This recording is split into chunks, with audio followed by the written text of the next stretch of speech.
Medda ta' art abbandonata mifruxa fuq 1165 metru kwadru se tiġi riġenerata fi spazju rikreattiv aċċessibbli għal kulħadd fiż-żona ta' Ġawar Ħarsafi.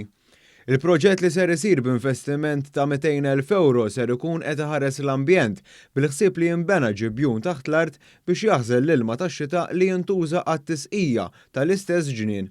Is-sistema tad-dawl li se tintuża se tħalli l-inqas effetti fuq l-ambjent b'effiċjenza fil-konsum u titjib fis-servizz.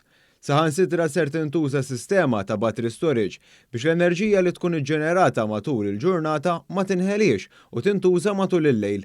Dan il-proġett li ser isir minn Parks Malta se jassigura spazju rikreattiv b'żona għal picnics u park għal klieb.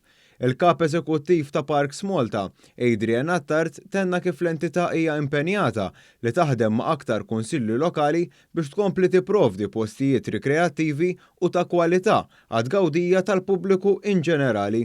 Il-Sindku ta' Ħarsafi spjega kif ftit ta' xurilu kienet bdiet diskussjoni mal-Ministeru tal-Enerġija u l-Iżvilupp Sostenibbli sabiex din iż-żona tkun riġenerata. Nemmnu illi dan il-proġett ħajkun ta' benefiċċju kbir, ovvjament għal-familji u għal-residenti mhux biss ta' Ħarsafi imma anke għall-irħula ta' madwar għaliex ħajservi ta' rekreazzjoni u mistrieħ għalihom ukoll. Il-Ministru Mirjam Dalli tenniet kif dan jaqgħad mal-viżjoni għall-iżvilupp sostenibbli tal-Gvern li jibdel żoni abbandonati f'postijiet li jistgħu jitgawdew minn kulħadd. Qegħdin naraw li nibdlu erja li kienet abbandonata u li ħafna drabi spiċċat tiġbor fiha skart li kienet jintafa' min-nies. Biex issa nagħmlu park għall-familja kollha, park li għandu l-inqas impatt ambjentali. Ix-xogħol ta' riġenerazzjoni fuq il-proġett mistenni jitlesta fix-xhur li ġejjin.